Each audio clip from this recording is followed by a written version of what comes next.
Okay, give me a sec.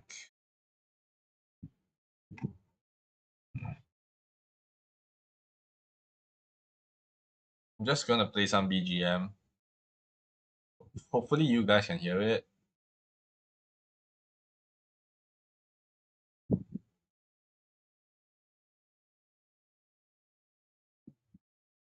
Yeah.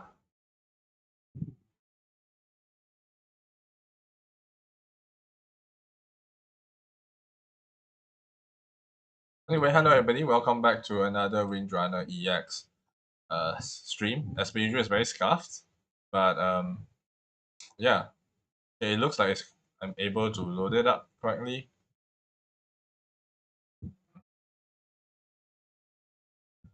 So basically, welcome back to another stream. Today we'll mostly be playing co-op, and obviously we are talking about how I feel about the game of Stormgate.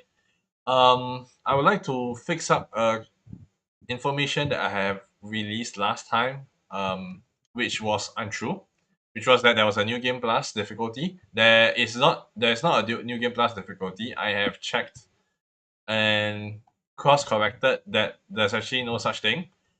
And I'm really sorry if people were expecting that there was new game plus, but that was because someone somewhere I was reading actually talk about it.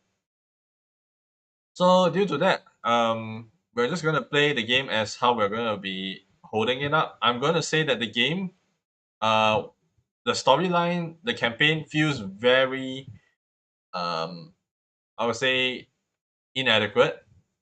It does not have the storyline is not cohesive enough, and it's not um fully how I think the game should have been done.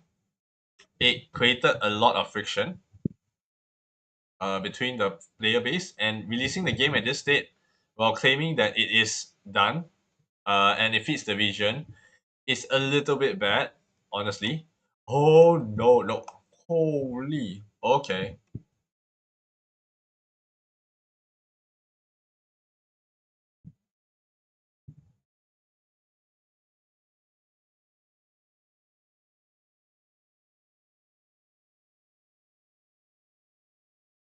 So yeah, recently I watched a person, Giant Grand Games, talk about how he feel about Stormgate. So I'm gonna be doing a similar thing, completely based off my experience because his experience was way different from how I played it.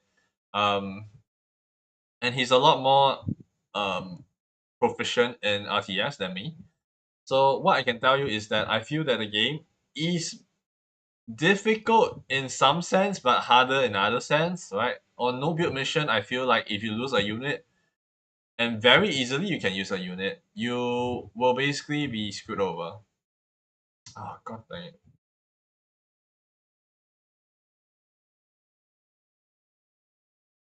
So yeah, that is. Wait, no, you go back.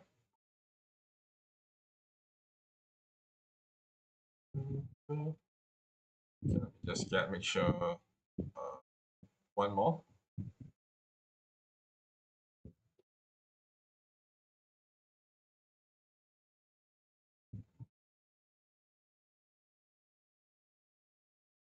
X. Okay. I can't even claim anything. That's how bad it is.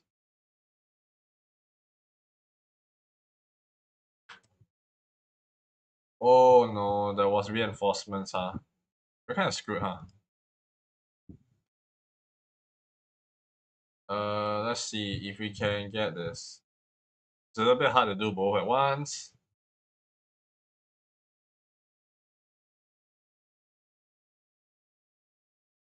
I can't do anything when she auto cloaks.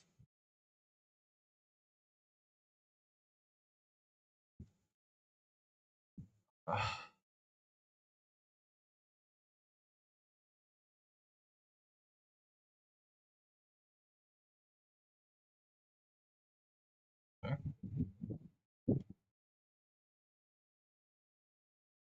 Let me fix this up now. So mission one was basically on brutal was very difficult, but when you played on an easier difficulty, it's a lot easier.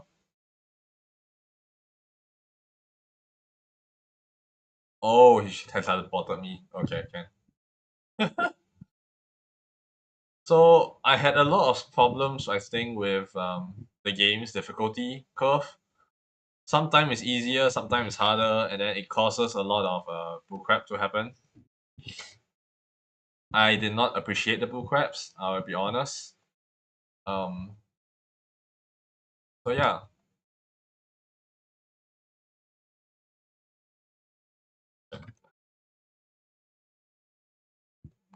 Oh my goodness. Okay, you know what? You come here.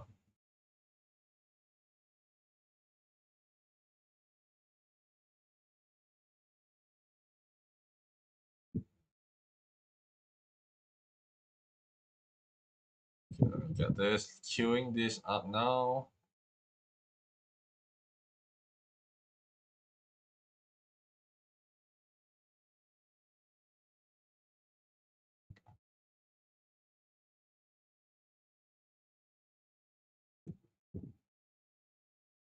Okay.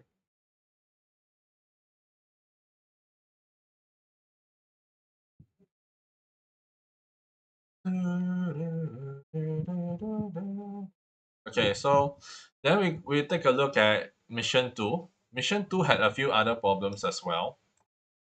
Most notably, the problem I felt that it has the most in that scenario was that mission 2 did a lot more macro, did not explain too much. Storyline was very straightforward, which I think is fine. Early game, you really need to get some background laid down. Oh my goodness, is he in screwed? Is he in trouble? I hope not. No, sorry. The problem I think in this difficulty is that I'm not able to do it all the time. Oh shit.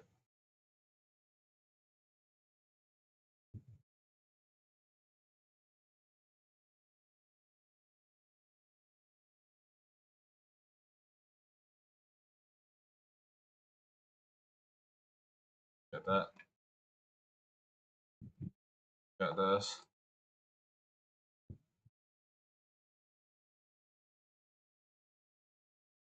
Okay, get that done. Let's get this. I need T3, huh? Probably just remove this. Yeah.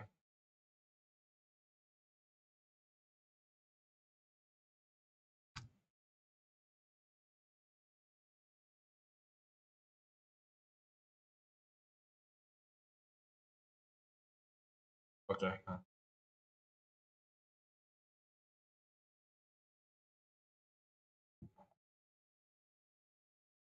So intense.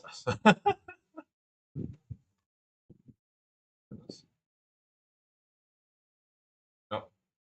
Oh shit.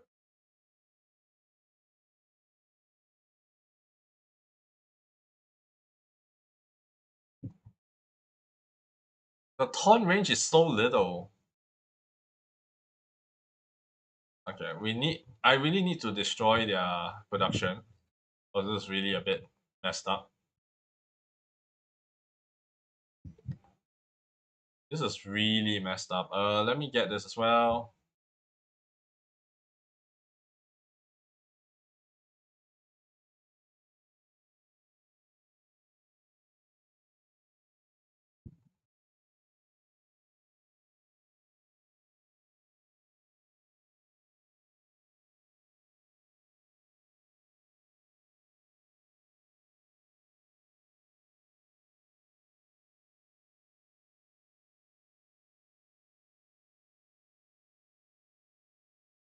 Okay.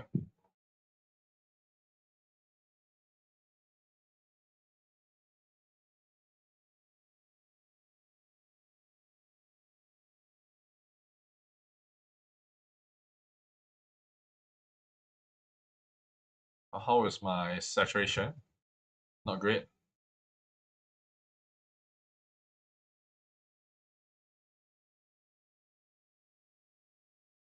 Okay. Look at this. You okay?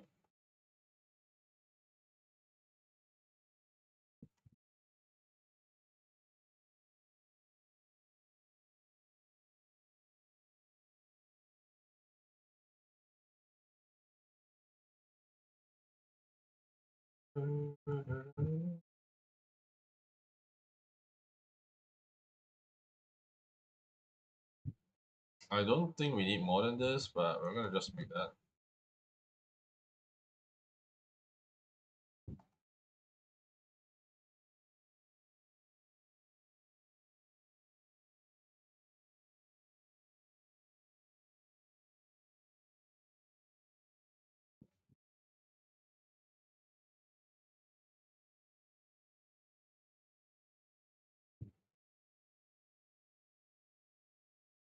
That's,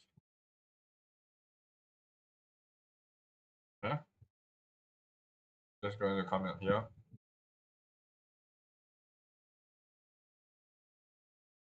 Okay, I don't think we need that much. Okay, so I guess gonna make get this.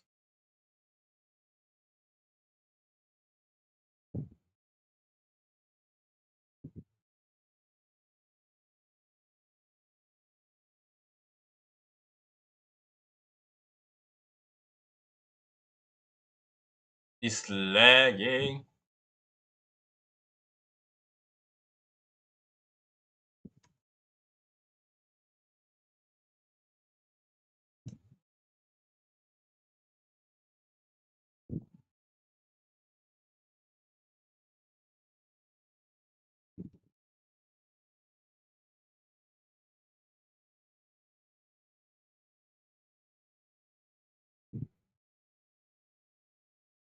Oh gosh, the internet is really lagging today. Really badly lagging as well. It's not just a casual lag.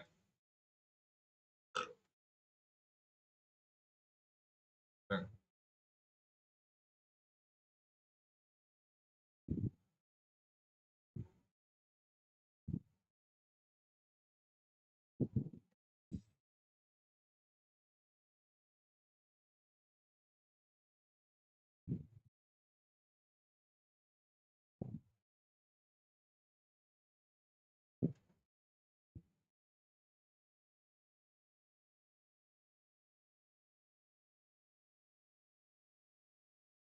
Oh, we do not have scrap yet? Oh, we do not have scrap yet. Oops.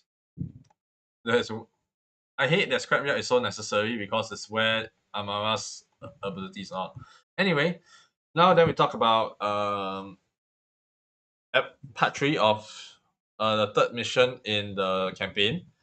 The problem I have the third mission in the campaign, oddly enough, is that Riker was very annoying, and that how do you call it? The game isn't very scary. Marlock will not wipe your team. Obviously, there must be some form of balance, but I think when it becomes too balanced, there is no fear on Marlock. So Marlock becomes a meme. Oh my goodness, are you serious? Oh, okay, we get that out of the way.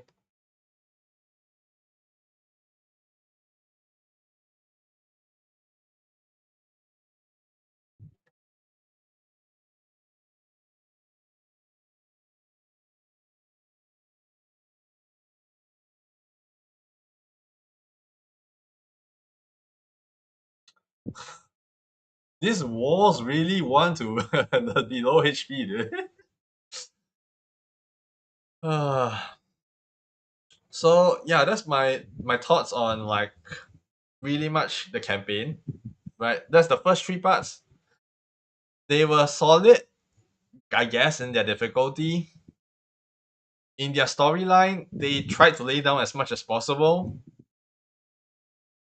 and that was what was given to us for free, right? So generally speaking, you couldn't really see the research, you couldn't really see what the game really entails of. But if you played the first three mission repeatedly, you will see a pattern where stuff or basically RNG, how difficult the game is. Obviously, the game is not at all difficult for the first three mission. For the most part, However, the first three mission determine how the following missions in the future, the difficulty spike will happen, right? So basically, whether you pick up the purple items, the legendary grade, the epic grade, the rare grade, the common grade, everything will start piling up. Certain items are more useful, certain items are not. And then it will come to a point where I feel that the game becomes unfun in terms of trying to collect the items. All the secrets and all the stuff, they are meaningless if everything is randomized. The items that you can collect are all randomized, so you won't feel the the power spike in any other playthroughs because technically they're all randomized, right? All of the research consoles are basically the gear from co-op. Your equipment that you get in the game, they're all randomized and quite heavily so that some of them will make or break Amara to be like 80% of your DPS output, or it can become that she becomes a soul sustain support, which obviously I play her as a soul sustain support most of the time to upkeep her MP anyway, because her energy actually is really bad without one of the booster items regenerating her energy. So there's also that. So she is really held back, and then when you're playing this on one playthrough and you cannot even carry over the next playthrough, which I thought you could, you feel really murked about it. This is not a game you want to keep on replaying if you do not have that element, because just having a random element in there, it's not really that fun. I rather have a more continuous element and then in a challenge run do a RNG element. I don't think that a normal run should have RNG elements. It makes the gameplay unique, sure, but it just doesn't have the consistency in strategy, planning, or balancing, right? So you start seeing this kind of shift. I think around when Metatron, the second Metatron, the release, where you are supercharging the Oculus. I think that's part seven or part eight, because the previous few parts were basically trying to deal with the hackers, and honestly, some of them were reworked mission from the initial playthroughs of the initial release of the game back in last year.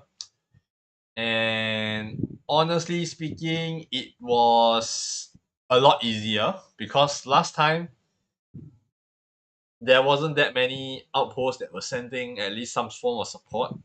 Everything could dry up. Pushing into bases were just mad difficult, and the units were clunky. Obviously also back then we weren't that used to the gameplay, and co-op was also a whole bunch of issues where we didn't know what we were doing. So most of the time, uh, things would just collapse on you.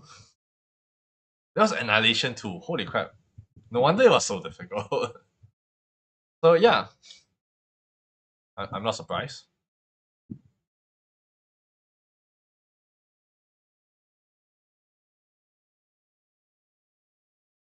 Obviously, I was the only one killing Crip, so makes sense.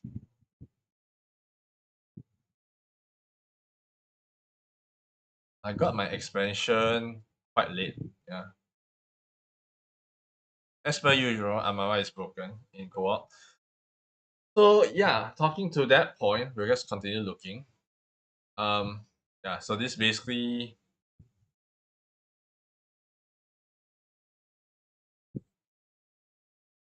uh, mission four was just so forgettable. This one was when they had the Oculus where Amara was basically detained into the light beam and synchronizing with the Oculus. This mission honestly wasn't as difficult. I think the better fun part was just me trying to destroy the bases.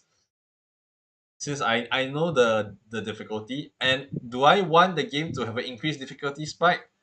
Hell no. But I think this one was a little bit weird, I guess, on how they dealt with it. So um, I don't think they should have closed off the thing. I think what they should have done is force you to take the three chokes a little bit more seriously, then pull it back eventually. Or people will just build on the top and then choke those 3 points like that.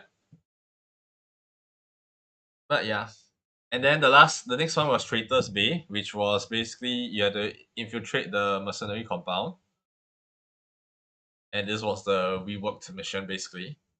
Darkened Sky, mission 7, where you go into echelon. I personally feel it was very difficult because I couldn't really grab a feel of how many troops I should use to hold off one attack wave with minimum casualties. I did not build the scout equivalent, so that could also probably be a problem. For scout alone, albeit casualty, will allow you to defend it. The incoming, as long as they haven't come onto the platform, a decent chance of destroying them from what I've looked from Grant. So generally, I did not play the correct way, but I mean, I played the macro game and mined out the entire thing while trying to get the bridges and everything up. In the end, I think it just really comes to if you're super aggressive, you can attack all of the Vanguard, or so-called anti-Vanguard base, and then clear them out as fast as possible, so that you don't have to deal with this bullshit early on. But to do that, you need to firstly drop down the bridge. You need to carry your heroes across, which most of the time it's very hard to spend time to do that because you not know how to do that. You still have to get the bridge. You have to get the defense system up, and my defense system eventually also got broken and destroyed. So that's also another thing. If you want to have this kind of system, try to make them not indestructible, at least, so that they can at least do their job. You know. So whatever they did, they make it very difficult for to proceed on basically. So um, yeah, maybe if you could have gotten the 1% so-called gear infrastructure, it might be able to do anything. But oh boy, that wouldn't happen, right? Not in the RNG that someone can give you that so early. Also, another thing in the campaign, I feel lacks a lot of credits. Like in Wings of Liberty, the amount of credits you earn is enough to buy maybe like 75-80% of the shop. In this game, you're buying maybe 10% to 15% of the shop, especially if you want to invest in the research consoles. Why couldn't they just make it like the Wings of Liberty and have a separate point system to actually get the research console? Why must everything be using credits? Because credits is something very rare. But I guess because they want to make it so that when they eventually make New Game Plus, which I only heard, I haven't seen it, and from what I can tell, they haven't implemented it. Um, it's absolute ass. I feel absolutely disappointed that you got to put in so much money in the fall, but then you can't carry it over. Number one, because they haven't implemented it. Two, you can't really play with the other units. Why why can't more game developers try to do what's that what Revolution Overdrive did? I believe that is what GGG is now playing on his StarCraft 2 modded archives, where you can actually select and unselect. They did it for Kerrigan, for at least Kerrigan skills and abilities. They did it for Nova. So why the hell is it not done here? Clearly, if anything said about it, Nova Kuvadops was, I think, they had the implementation there. They just didn't execute it all the way correctly because there was too few missions. Number one. Number two, because they set it in bundles, how you experience it will also cater to that uh, difference as well. And that's what I feel that they're doing here, which is the same way I feel when we played Nova Dogs back then, where you have a bunch of tools, a bunch of kits, you cannot play with it. You're not allowed any fun with it. Like honestly, it's kind of lame. Obviously having I didn't fully regret my choice. I still have some regrets that I went with 4 tiers because now I know that the gear is not. That's not even all of the gear, by the way. If you want to see all of the gear, you can just look at co-op, look at all of every single one of these gear,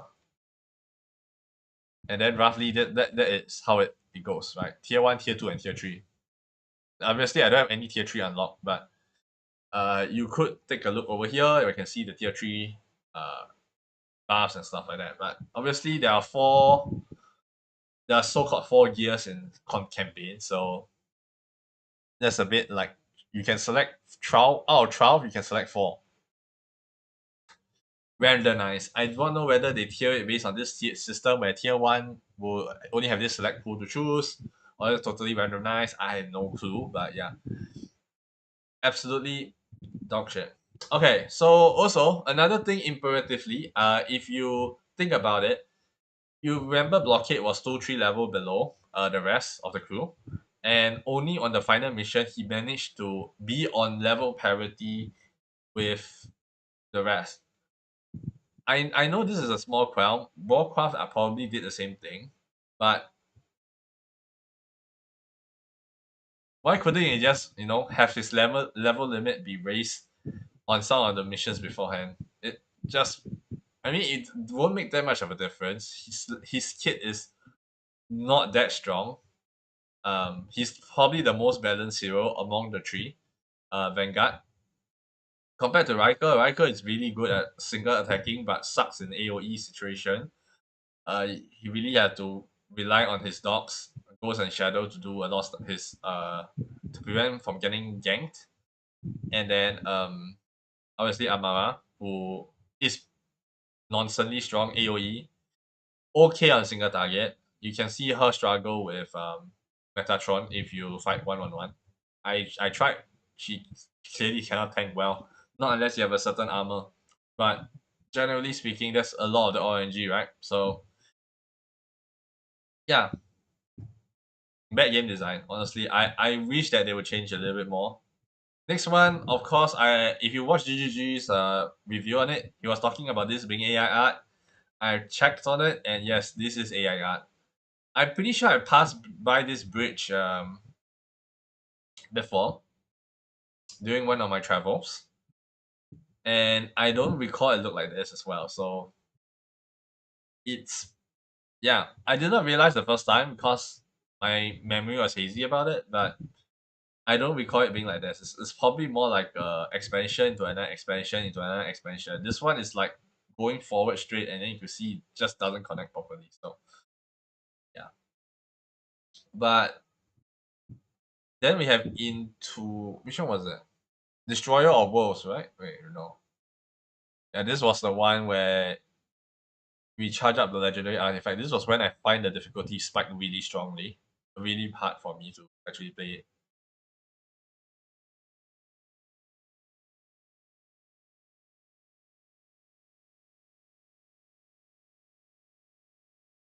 Then I don't recall which one was the evacuation one. That one was also very difficult.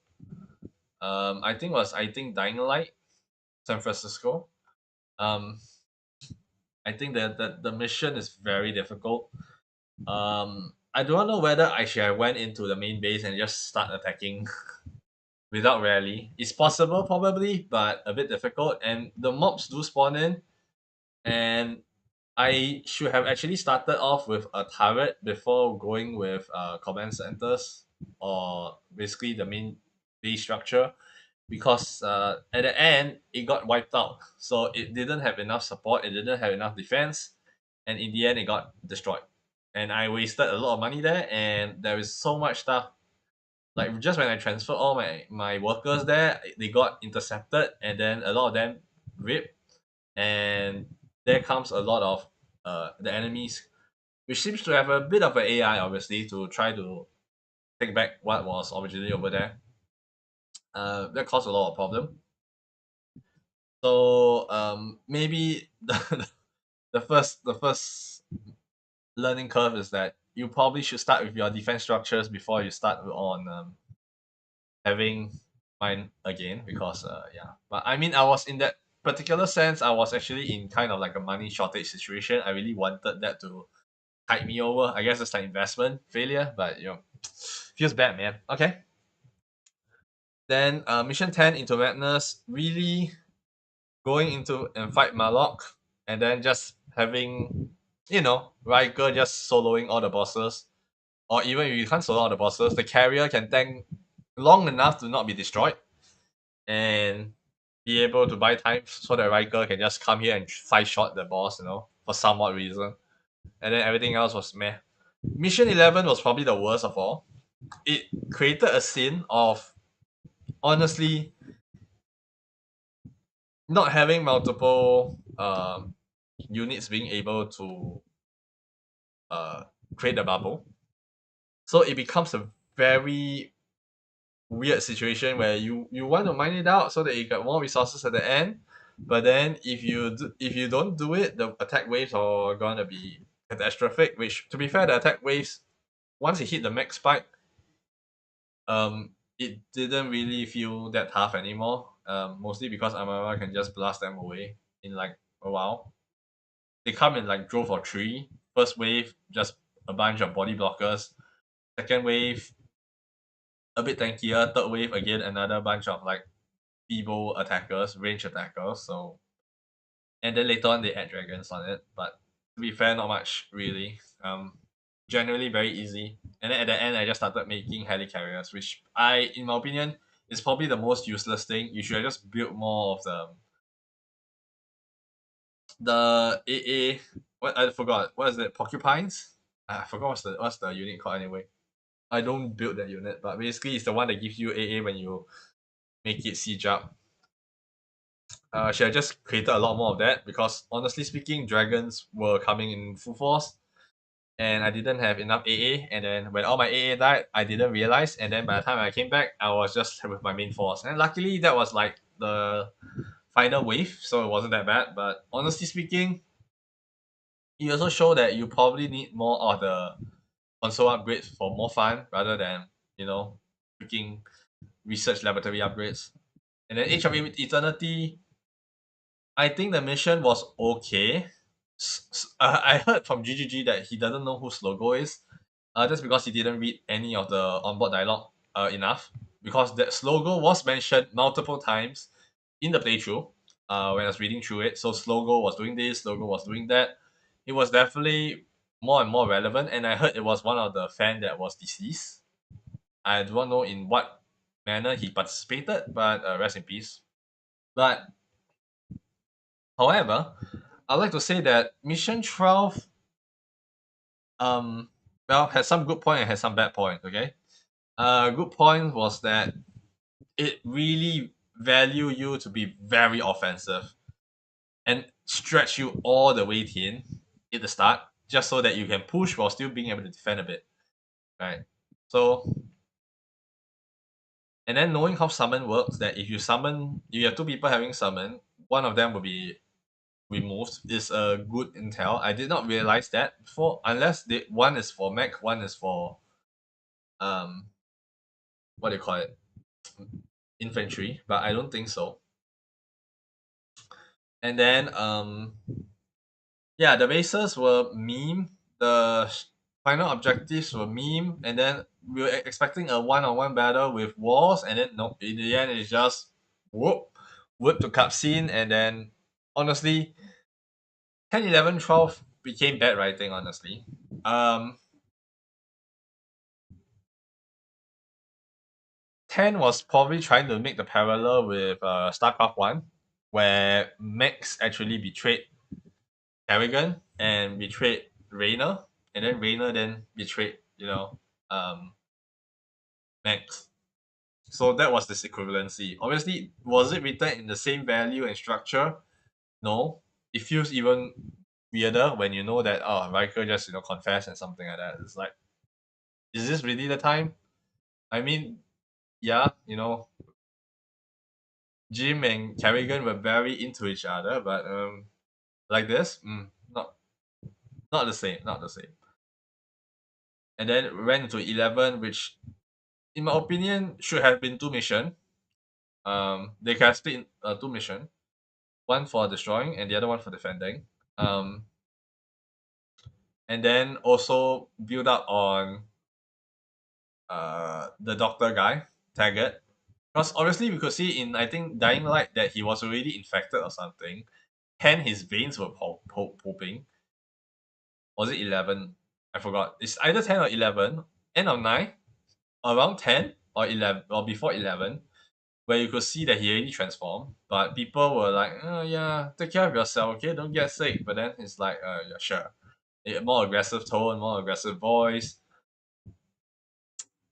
and then because of like out of spite that the love was his lover was taken away, and um clearly didn't read enough Japanese story, right?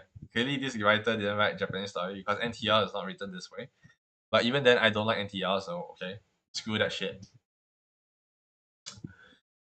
So honestly, I think this story writing was a written mess. I didn't like it, and that really built up all in 12. And 12 was even weirder. Nothing was said about Amawa being very glowy. Totally not a reference to how Kerrigan became a Zelnaga, right? And then she became very edgy and want to eradicate. Like somehow she got warped into a Celestial and fighting on behalf of Celestial until Celestial comes. That's my guess. You know,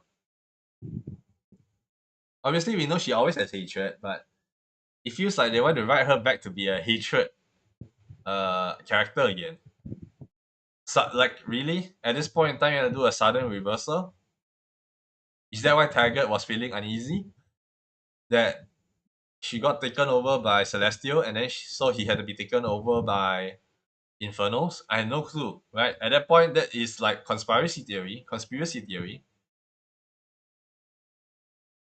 So yeah, in my opinion, is the game worth to buy? I'll be honest, right now, no. I'll be honest, after playing through, maybe when I was at mission 6, it was still okay. Mission 7, okay. 8 was, yeah. 9, I think, was the cutoff point.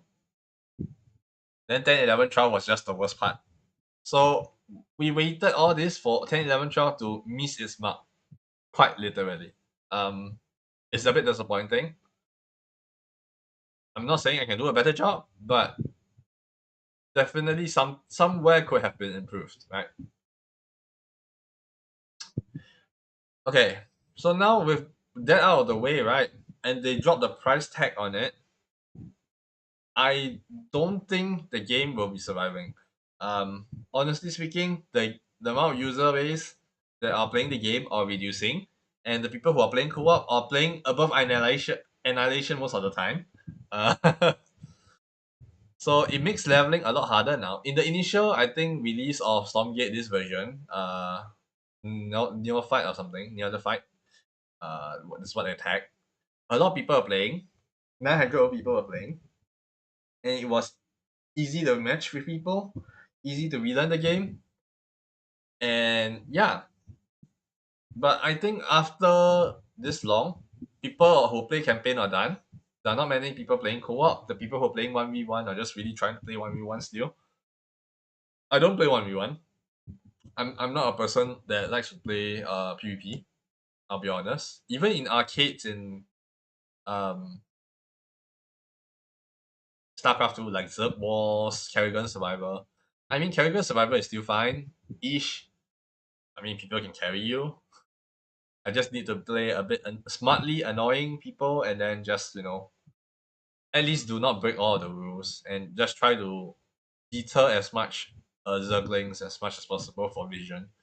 For the most part, yeah, that's still fine. But if you're talking about full on 1v1, I actually didn't like it. I really dislike PvP in a lot of games, just because I'm just done with it. I played so much MOBA that I'm just done with it, basically. I don't find it being elitist a good thing, or winning over people a good thing. At this point, I like to play what I want, and co-op. Yeah, there's friendly competition and banter. I think that's okay for me. But if you're playing this game just for co-op, you can just play Blockade, and he's free. I'm pretty sure he's free until 20. Everyone is only until 5.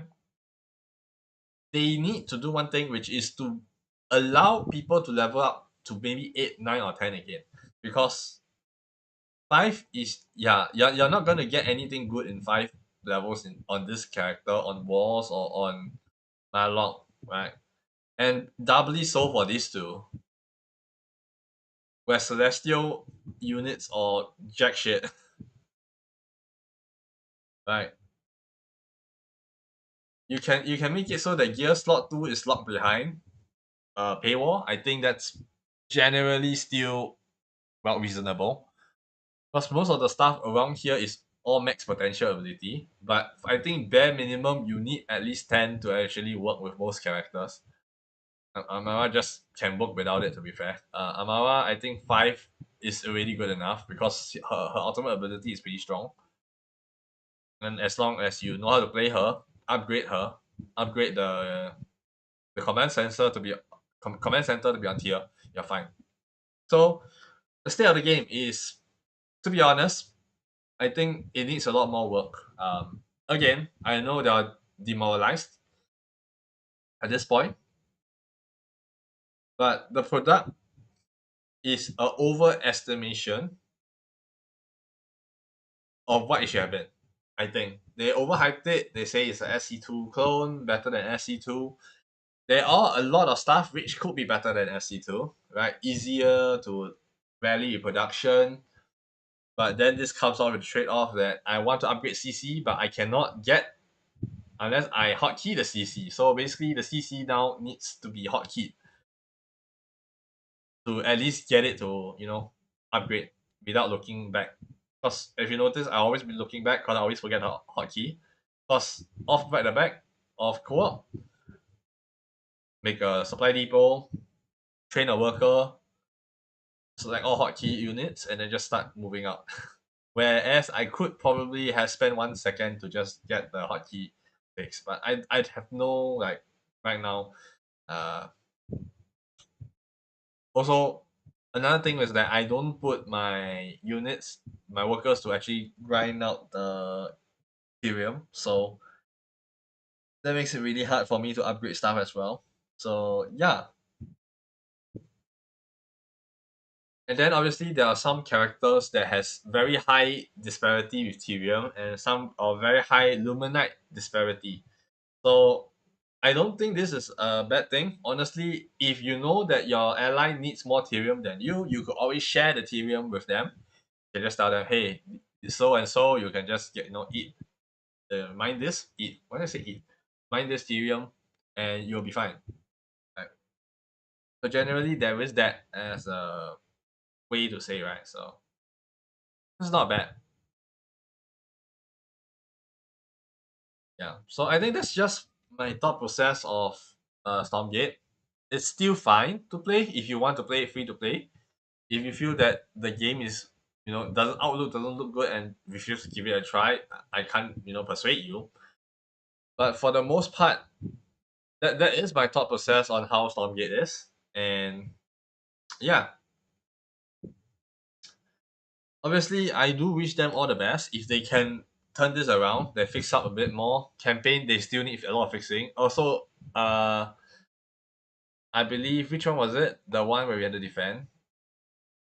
I think this was it Destroy Our Worlds? Destroy Our Worlds, this one.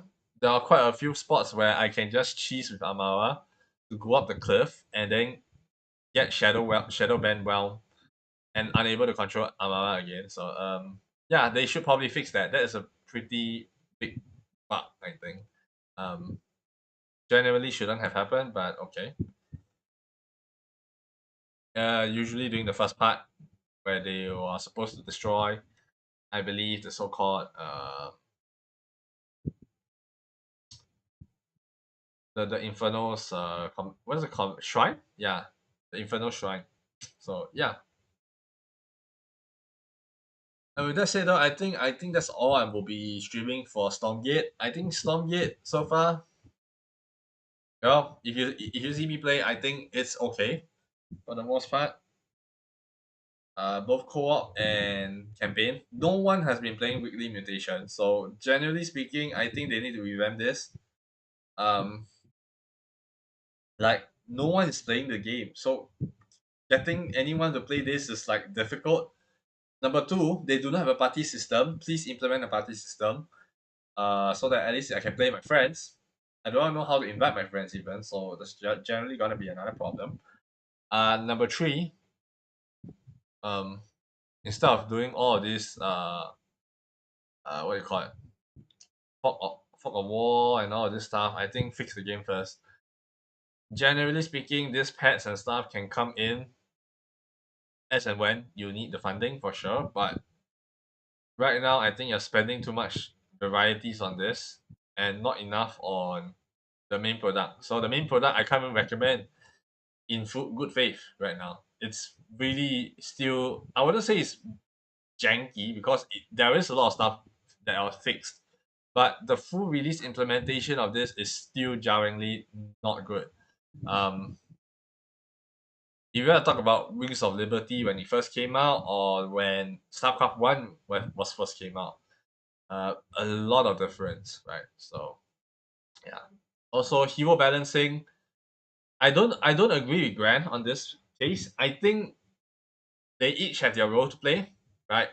Um, Blockade is a support hero, so true and true. He isn't meant to do damage. He's just there to tank, heal, and relocate as when you need uh people to be.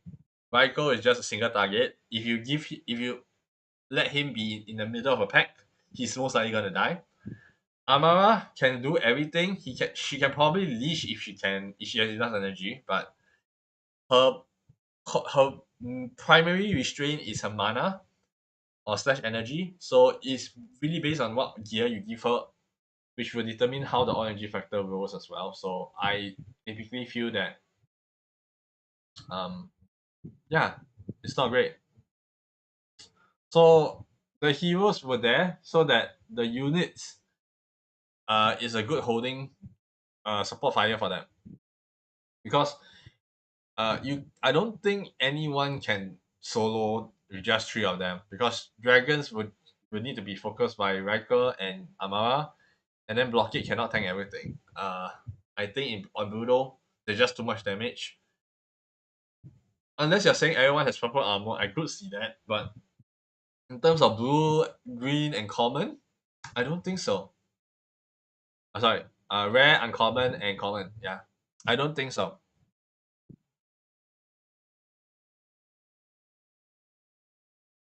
So yeah, that's my personal thoughts on the game.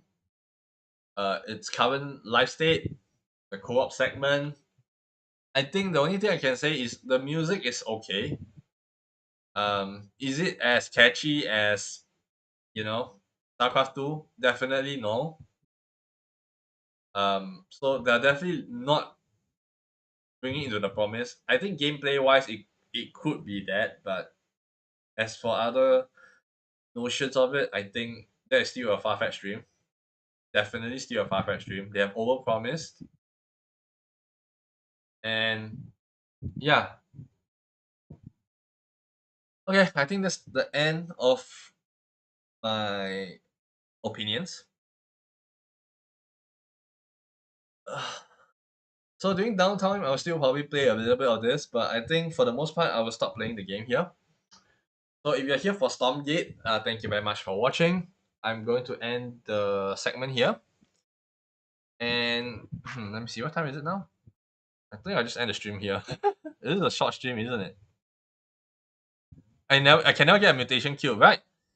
So it's not just me. I only got a mutation kill once, and that was during when the game was released the first week. That's the only time I could get a mutation kill at a peak of 1,000 people, 900 something people basically, almost 1,000. So and yeah, it's a waste of implementation, because right now obviously mutation is your big way of leveling up, and then you can't even access it because no one is playing. So yeah, but you are not going to solo kill Bruno. I know you can do it this way where you just basically bypass matchmake, but not every single one is easy to deal with. Um, it's probably doable if you're good enough and if you have the resources for it. But the bare minimum, I think, for solo on Brutal is three bases, and you have a very squishy army. You do not have a big army, and you have to deal with four to five attack waves and mission objectives at the same time, most of the time, because your army is so small that you're not going to be killing them fast enough before the next objective spawn, and then you're going to be stuck on that horrendous death retaliation until you destroy two bases. Then you have some breathing room. The only good thing about co-op is you are not going to lose resources because the bases have so much resources that you're never gonna run out. So yes, you're right, just for right. You can solo queue, but I tried it before. It's not fun. It's not fun, especially if you have something like an AI has the map of the entire place. You can't even build a hidden base. For me, I love to build hidden bases like in the enemy base because the AI is not going to target there first. It's going to target your main base first. So you defend at your main base.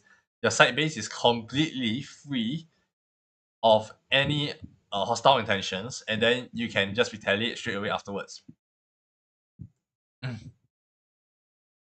Yeah.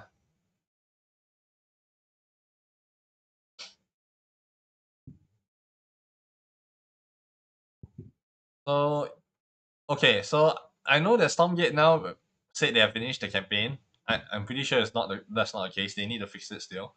And they will work on co-op afterwards. I will still be looking whether they are gonna do any changes to co-op because I like co-op content. I mainly play StarCraft 2 co-ops at this point. Once a day, I just do the daily bonus and then just leave. Pretty much the same, except the daily bonus here only works on the Vanguard, this thing. They don't work on the characters themselves, which is a bit strange. I do wish they do that as well because it just makes leveling this faster. I know they want to clock in game hours, but holy crap, dude. But as of right now, I still see nothing past level 20, so I'm also curious what they're gonna implement for it.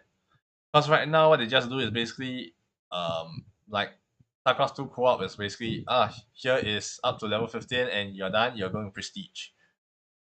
Will they be going the same route? I have no clue. Mong is on the team, and to be honest, Mong did destroy a little bit of StarCraft 2 co-op, so I have not much confidence in him. In my opinion, I wouldn't say I dislike him very much. I do dislike him a bit on his changes that he made for Alarak.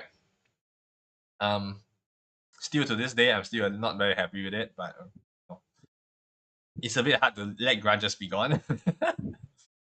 A bit petty, but yeah. Okay. So anyway, I'm going to talk about everything on a level 15 scaling. I think for the most part, Raiko is really good at level 15 because at this is he's at his max potential in terms of range, attack speed, etc. Sorry, I mean excluding like this,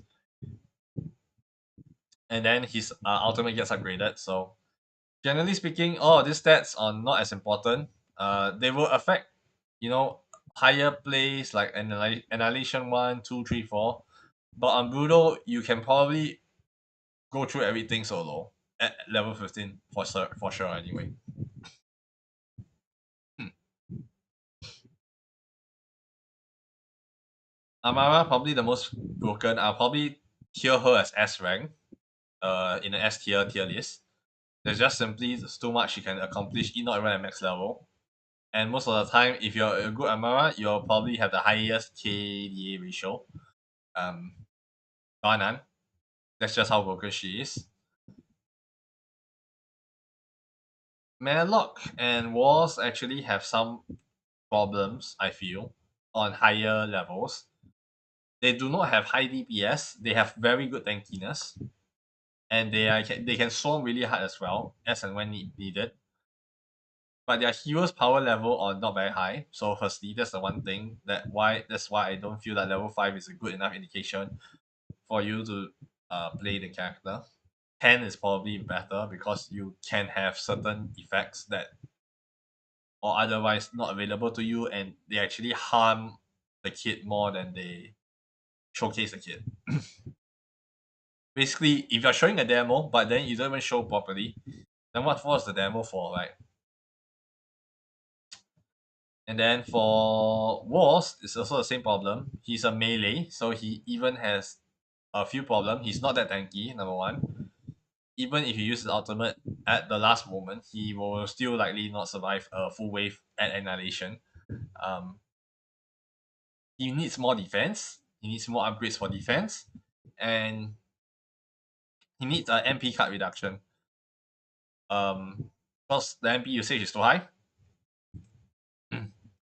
I'll put him probably at A tier. Madlock at A tier. Raikou is probably A plus, so high A. Lockett, I will put him at A minus. Because after playing with him a little bit, I do feel like his units are just sponges. So it takes a while to kill enemies, I'll be honest. Most of the time, you're just tanking, you're tanking, and you're tanking, and you're tanking, and then afterwards, you just out tank the enemy and then you destroy them.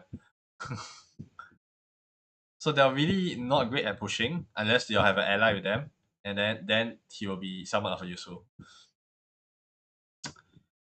Then Oriana and who is this guy called? Castillo. They'll probably be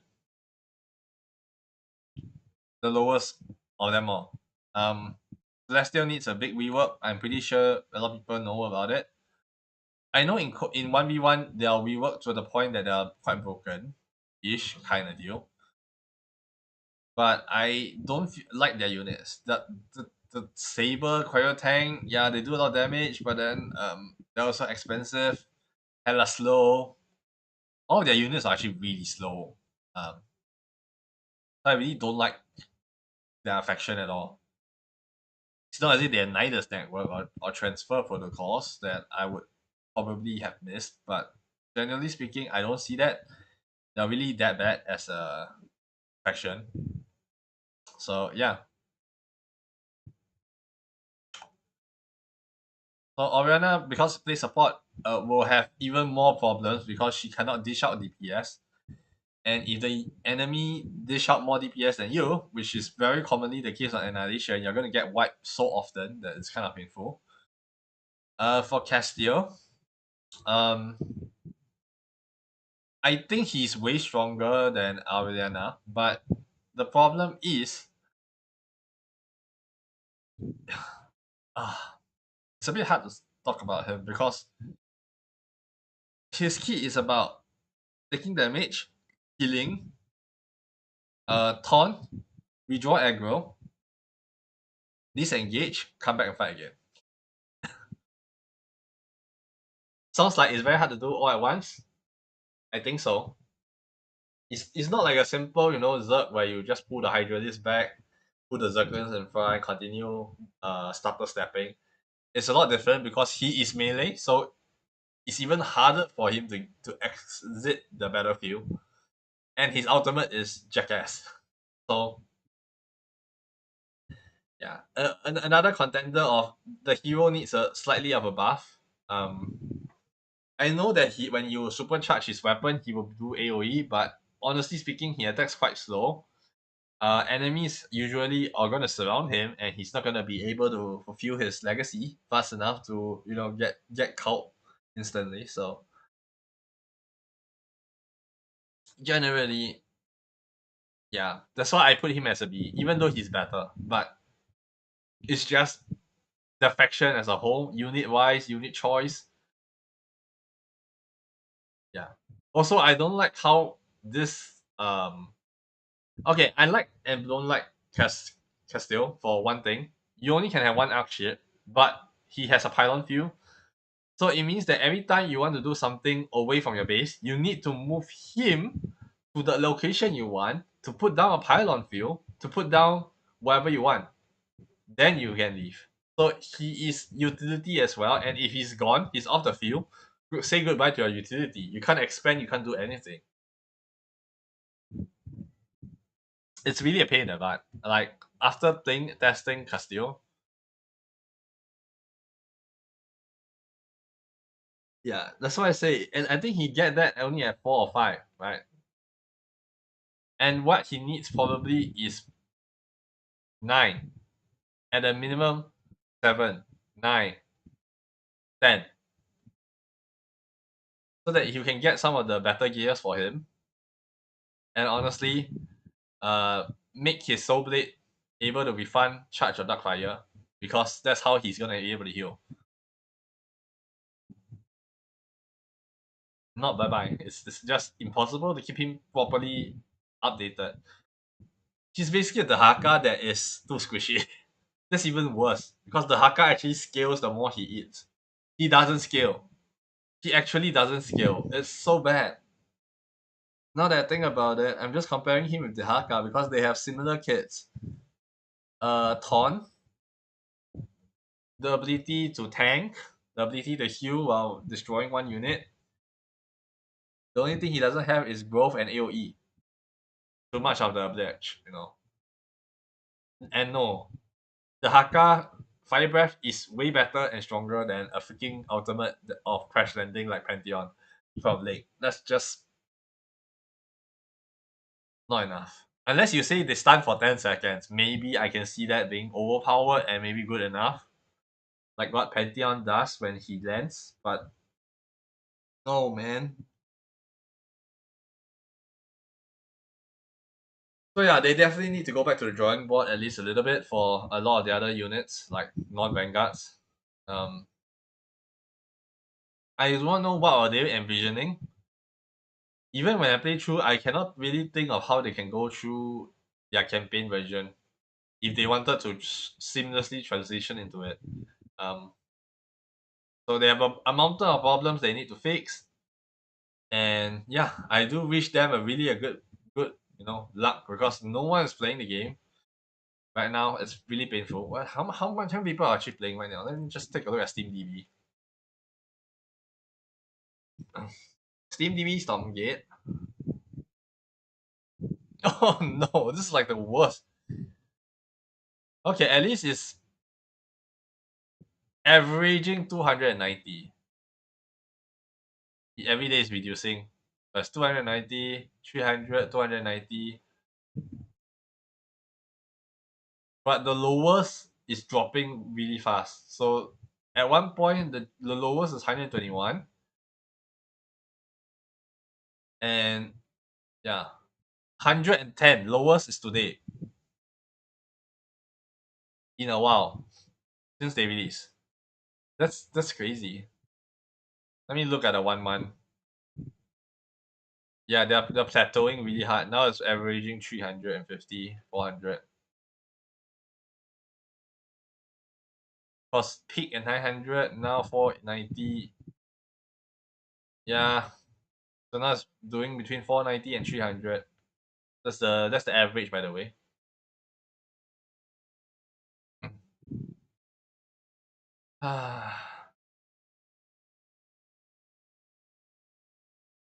Well, really do wish them the best. I really cannot say much. I think what was the best way they could have done business practice wise? Get a good campaign following. Then when there's a good campaign following, you could buy yourself time for the community to make community maps, which would then be the first step on having eternal playtime. Right now, I can't even see the playtime. Uh, it's really getting worse and worse every single week in terms of queuing time, playtime, etc.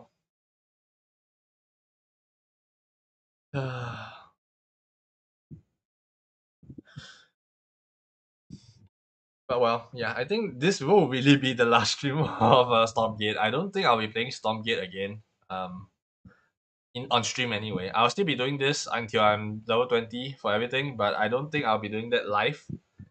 For real. Yeah. Unless there's an upsurge, then probably I'll try to make guide videos. I don't think that's a thing I want to do though, because um how do you call it? I think I played enough on stream that people can even watch, I think, on the VODs. to look back at how people usually play and get a feel rough feel for it. I don't play the most well, you know. I think I play probably average even. Average is a tough cookie to even bite, to be fair. I don't even know where I rank, honestly. Probably below average, but I'll probably rank average on campaign. Because PvP and campaign have two different skill sets, quite oftenly seen. I can play most campaign. I think right now I'm trying out Nightmare mode on SE2. Not been doing great, but trying my best. So in general, that's why I say I'm average, and I think it really does show. So if you're needing a guide, I guess the only thing I can say is just really look through what I have played through on the boards, play through a little bit, find one of the character that fits your playstyle. Honestly, I was a very aggressive player, so I like Amara. But if you're more defensive, you can just play, Wars is defensive, Blockade is defensive, Castile is technically defensive. Um, being that he has a lot of units that does debuffing. So yeah. Meanwhile, Wars is he's able to tank, he's able to spawn units like crazy. So yeah. And he has good AoE dragons, so that's all there is to it. Yeah, I think that's all I will say. Really the last part has been rambling, repeating. It's just, you know, realization that this is a really bad situation for them. But yeah. Anyway, they really have nailed whatever coffin and wood nails they have done, because this is already the finished product from them. So yeah, so I will rate it based on that, and I also rate it based on as much RTS I have played, like whatever I played from Warcraft 3, whatever I played from Stronghold Crusades, whatever I played from StarCraft 2, and all the mods I played, okay, from StarCraft 2. I played a lot of campaign mods. And funnily enough, a lot of them are more fun than this. More interesting than this. Obviously not say story or rewritten or anything, because most of the time stories are added on or made fun of, homages of. But I think now I find that StarCraft 2 is still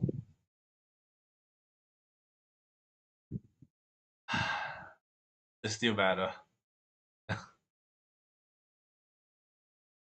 And the worrisome thing is that now that Microsoft acquired Blizzard, there's a lot of stuff we have to be cautious of. It's just that I just hope that we could have just ported over, and everything else would have been fine. We could have just, modded campaigns here and etc, but this doesn't seem to be the case. I don't foresee it to be the case.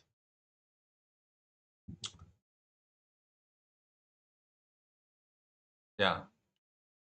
Okay, you know what? Thank you very much for watching. I'll end the stream here.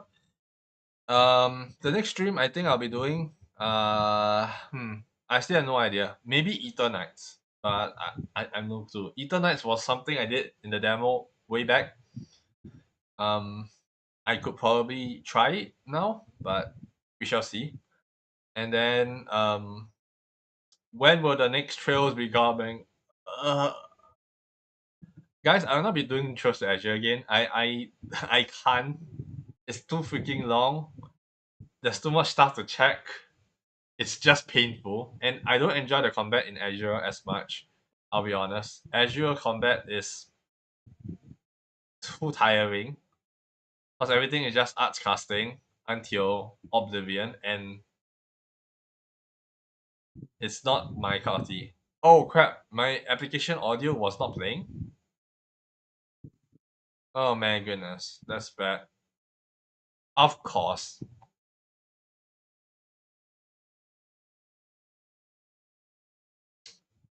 I'm sorry, guys. I should just play desktop audio, huh? Okay. I'm failing at my streams again, as per usual.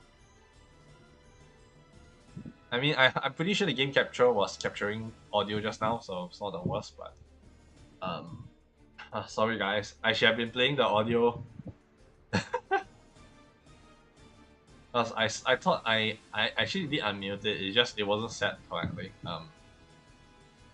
I probably checked that. It was set to Atelier Riser 2. I apparently some point in time I did Riser 2 via BGM application audio instead of game capture, which is interesting. Yeah. Okay. With that said though, yeah. Also on Nikkei, I'll probably be streaming sometime.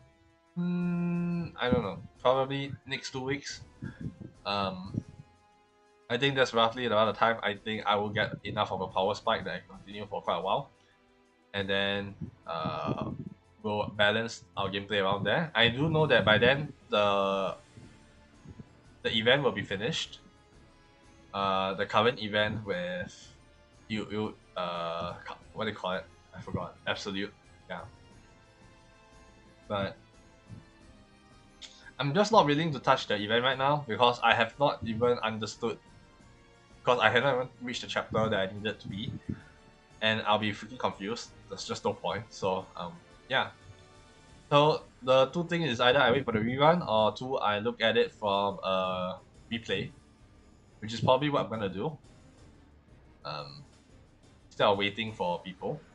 I mean, there are people who upload cutscenes anyway or whatnot, so probably there's probably ways to look at it. But yeah, I'm probably not gonna spend time recording and then be watching it that way. I think that's a little bit uh counterintuitive. I think I'll just wait when the events resurface again, reruns, or it gets uploaded onto the films. Then I will watch it with you guys, I guess. But there are also a lot of events in Nikkei that we could do, but I'm not doing them right now. Um, yeah. Uh, yeah. I think I'll end the stream here then. I think that's all of the updates I want to do. The next stream that I'm probably doing would not be soon. I think Friday. Yeah, I said Friday for now. Um, so yeah, this week's stream will be fewer than usual due to time. So I will do stuff outside. So yeah. With that said, though, thank you very much for watching. If you're on the EX channel on YouTube, please do leave a like, subscribe, and press the notification bell so that whenever I do my streams upload, you'll be notified. And then leave a comment down below to boost up the algorithm. And then for Twitch, EX as well. Just press the follow button, and then you're set to go whenever I stream. You'll be notified. With me moving out of YouTube at this current point, I'm not sure yet. I said they are a little bit. I think the World Cup right now is a little bit in an unbalance. So I have no idea what direction they're gonna take. How is it gonna go? I'm still going to keep my close eye on the situation, on when I'll shift. But I do know that I'm still researching on where is a good place to currently be at, and maybe even port some of the series over. If not, probably I'll just leave it here. I don't think YouTube will just crash overnight and then lose their data, right? But I don't have the space to download all of the stuff and post it on my own. So, yeah. Okay, with that said, though, I'll see you next time. Bye bye for now. Also, no rating today, so yeah. I do wish y'all a good day, and I'll see you next time. Peace.